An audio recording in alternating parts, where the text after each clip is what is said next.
2,050 years ago, an army stood poised and still. The writings about that time say that it was a profound stillness, just a light breeze blowing, the clinking of armor and swords, snorting of a horse, the squeak a bit of a cart. And separate from the army, some distance away, standing alone, was the army's commander, dreaming the unimaginable. That commander was Julius Caesar, and the army stood poised on a little small nondescript river called the Rubicon. He was imagining the unimaginable, to turn his legions and cross the river and march on Rome. It was a profanity in a way. It was outrageous. And in some ways, I think it symbolizes the moment that we stand at now. To cross the Rubicon, to take business towards the unimaginable. And I'll come to that in a while. 3 months ago, several hundred feet underneath London, in the London Underground, myself, hundreds, thousands of others travelling through the Underground. I get off the train. I walk along with all the people. You know how it is. I'm sure you've been there. We go packed in the corridor, shuffling along, move round along another corridor. We come to the foot of the escalators. I'm waiting in the queue before placing my foot on that escalator, and suddenly I hear behind a sort of a sound that's different from all the sounds that we've expected. There's a screeching, a breaking, there's a gasp, a huge gasp comes funneling along the channel. Somebody calls out, "No, no!" And then there's a sort of a sound of all the brakes just full on, the whole train juddering to a halt. There are screams and cries and gasps and people just involuntary, just screaming. And we stand there at the foot of the escalator, me and those other people. And in that moment was a choice. And people started piling onto the escalator and heading up out of the Underground, and some others just stood there. And in that moment I thought, how can I possibly just exit? I have to go back. So I was fighting my way against people who are piling out of now. They're running, they're panicked, they're frightened. There was an old person slammed against the side of the Underground. They'd dropped something, they tried to pick it up, they couldn't get it. I fought my way through, sliding along the edge, came round the corners, back along that same corridor, turned left, turned right, and came out onto the station platform. And there's a train, motionless, and the body of this guy crushed up against the side of the platform. He's still, but still twitching. And gathered around him is a circle of people, maybe 50, 100 people. He's just there. We're stood in a circle and nobody moves. What was extraordinary is how long it took me to get from the foot of the escalator through the tunnels to that place. It wasn't just like that. There was seconds and seconds. Let's feel that time. There was 1 and 2 and 3 and 4 and 5 and 6 and 7, and we go on, 11 and 12 and 14 and 15. Nobody moved.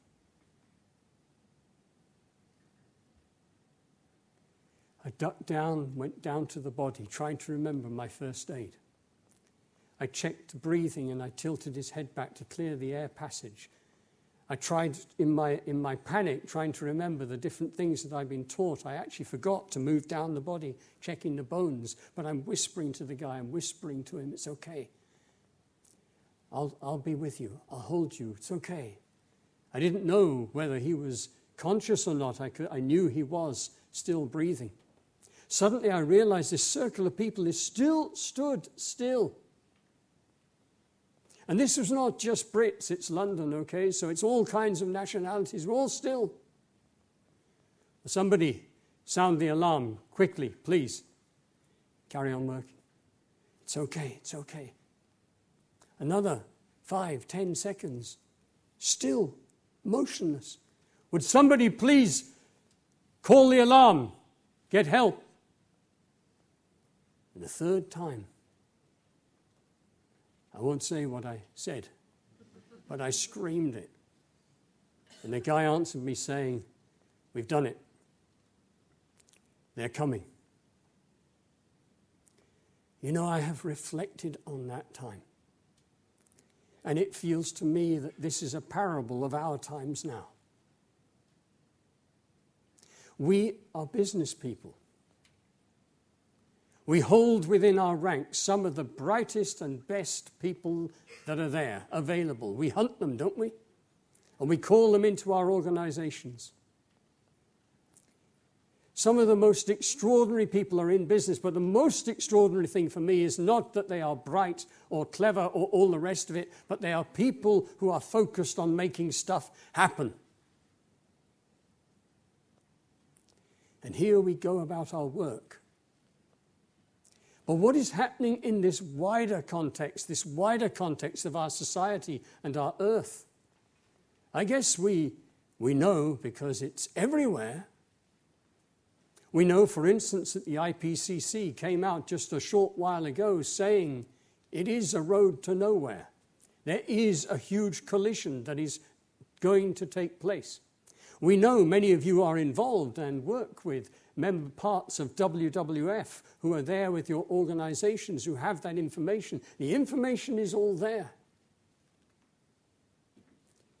But in truth, though we have made great steps, wonderful steps, towards sustainability and other corporate social responsibility, the truth is, as I understand it, that as the populations of India and China and all these other emerging nations rise and demand their products from Philips, their products from Unilever, their products from all the organizations that we have here, then anything that we have done so far to protect that future will be engulfed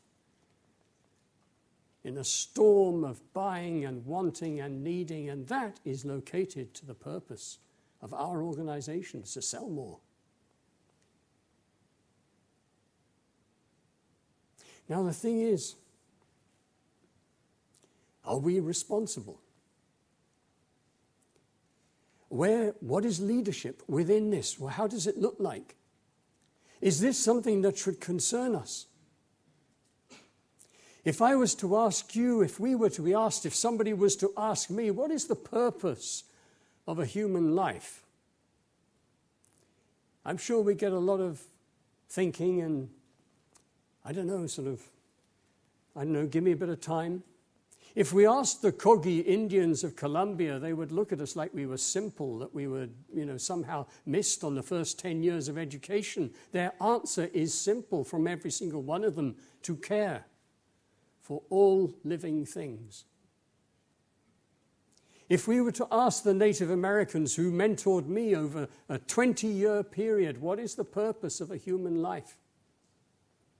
They answered it this way. They said, in our councils of chiefs, women and men of power who use this power to make things happen, in our circles of chiefs, our councils, we have a small fire that is set in the center of that council, and it's lit, and we call it the children's fire.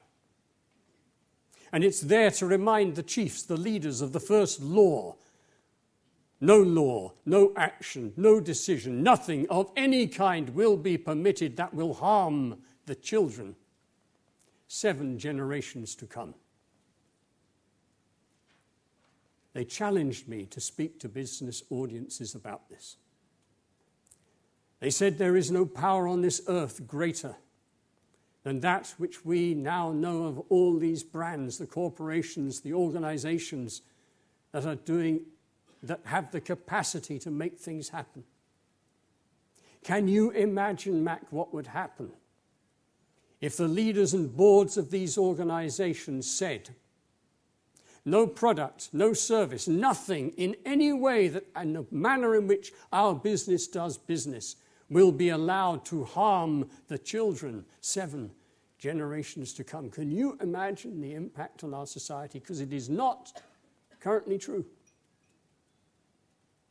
So many good people, exactly the same proportion of good people in organizations as there are in the NGOs or anywhere else.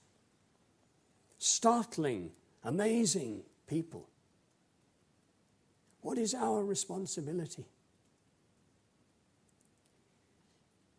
You know, I think we stand at a time now when we need to redefine the purpose of business. If we don't, we will go on focusing to purposes which say that we wish to be the most competitive, that say that we wish to be the top in our field. We will continue in all of those paths and we will be successful, but it'll be a hollow victory. Just a few years ago, only a couple of years ago, I went to Kenya. I went to Kenya with a group of bankers. They were all the top bankers from around the world of their bank. You know their bank well. And we went into the slums of Nairobi because they were being given a question, do we as bankers owe anything to the world's poor? And when they came back, you know, and I have to tell you to get a sense of this, okay, there was rivers of shit through the streets that we were walking through. There were bodies lying on the ground. The pickup trucks go in there every morning, load the bodies, take them out. It stank.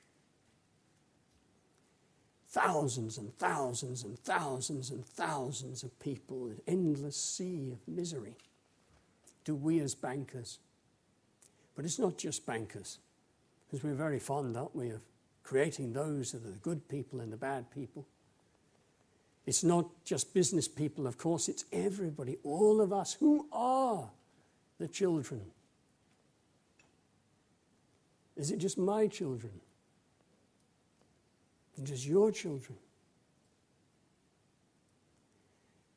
You know, I feel every organization is hunting that discretionary part that a human being will give you if they are inspired. What could be greater than to locate a business's purpose and values around the deep longing within inside every human being to feel proud of what they've done during this lifetime? What if we were to re-examine the purpose of business and say, with all our expertise, with all our intelligence, with all our experience, with all the capacity we have to make things happen, what could our business do that will serve the future well? Radically, not just some little tinkering and somehow nudge things round a bit so it looks kind of all right. No, radically, profoundly. Imagine then if you were able to go to your people and say, our organization, we named this as our purpose. I'm sure the shareholders will start getting a bit wobbly and worried about this, but you say, this is the purpose. And the means for us to achieve that will be the strong, competitive organization that we will align underneath that purpose. That is what Ray Anderson did with Interface. I don't know if you know the Interface story, but it's extraordinary.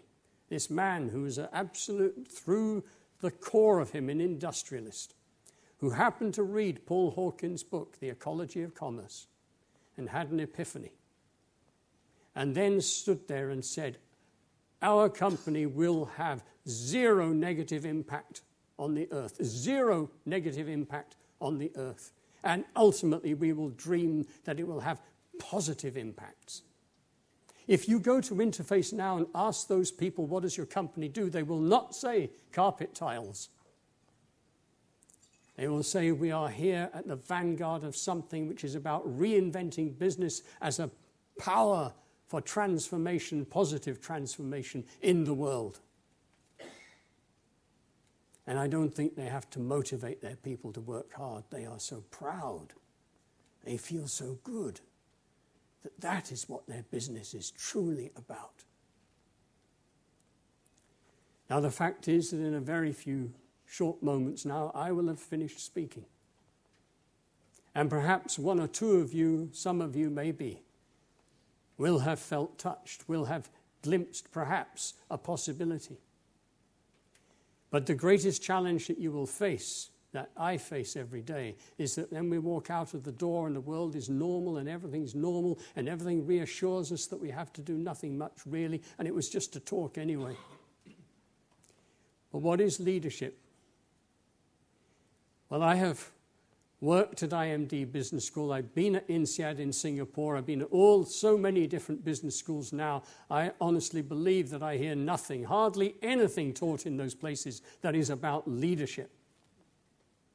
Leadership is a choice. How do we know that? Because countless people who've done extraordinary things in this world never prepared for it, never went and trained ready to do it. The situation arrived, they felt called, and they stepped forward. Why cannot that be me or you? Leadership is a choice. It's an invitation to become truly courageous. It's an invitation to explore deeply for you what would make a beautiful life, in order that we might one day achieve what Charles Eisenstein has called the more beautiful world our hearts know is possible.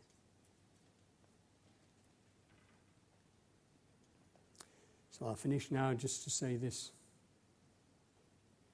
When I was in Kenya that time, and the bankers had gone, and I was sat in the foyer of the hotel waiting for my flight,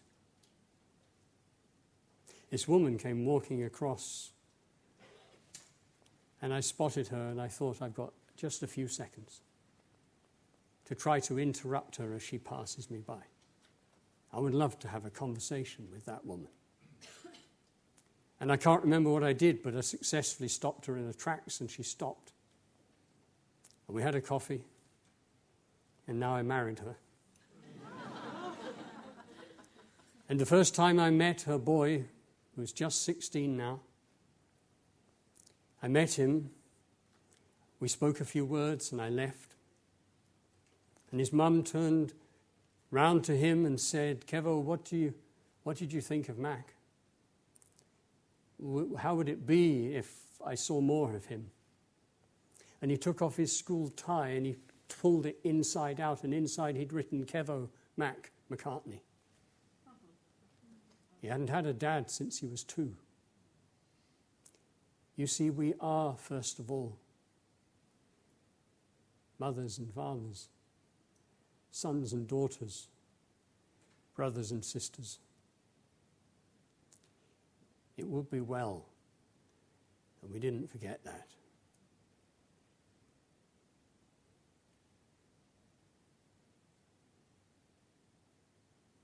Thank you.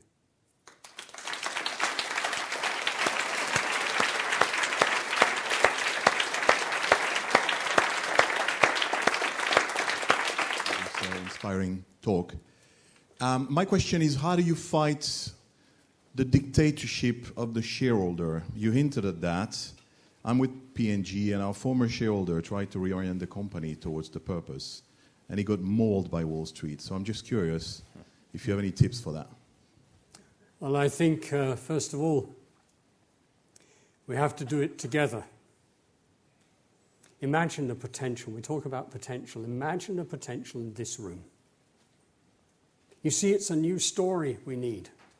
We've got an old, tired story.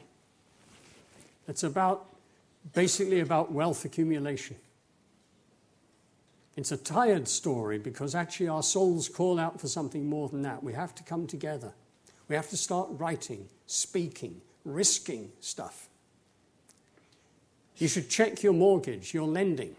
Make sure that you're not so far out there that you daren't take those risks. Otherwise, you've become a slave. You will conform, and you are no leader. Pull it back in and determine that you will speak the truth as you know it, whatever the consequences. I would answer saying, well, I think Paul Pullman's made a brave stand. You know, he'd taken a stand. He's turned it. Now, we all know Paul Pullman has a number of years.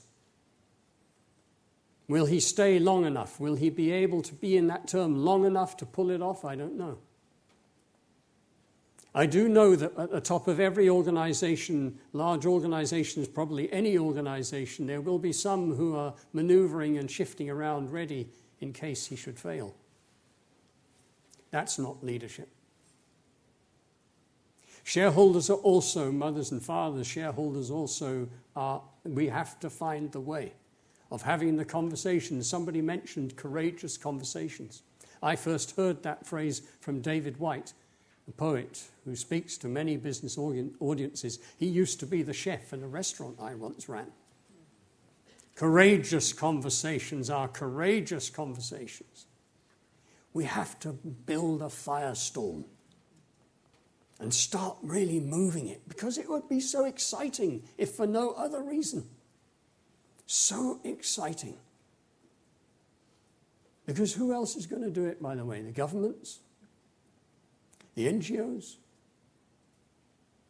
Religion? No. All of the power, I feel, so much of the power is within business. I have to say also, I have a lot of faith in the grassroots. Some of the grassroots movements are also moving in society. But if business took a profound lead, risking, and also coming together in groups like this and exploring what are the ways that we could begin to approach this to our shareholders, how could we do that? But we can do that. When Caesar stood there on the Rubicon River, imagining the unimaginable, that is what leadership is. Truthfully, a leader is a woman or man of integrity who embodies that integrity in their actions.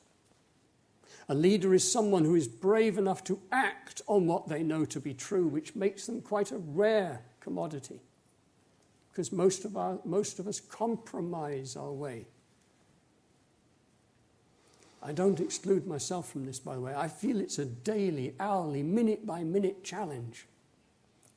But who of us would not wish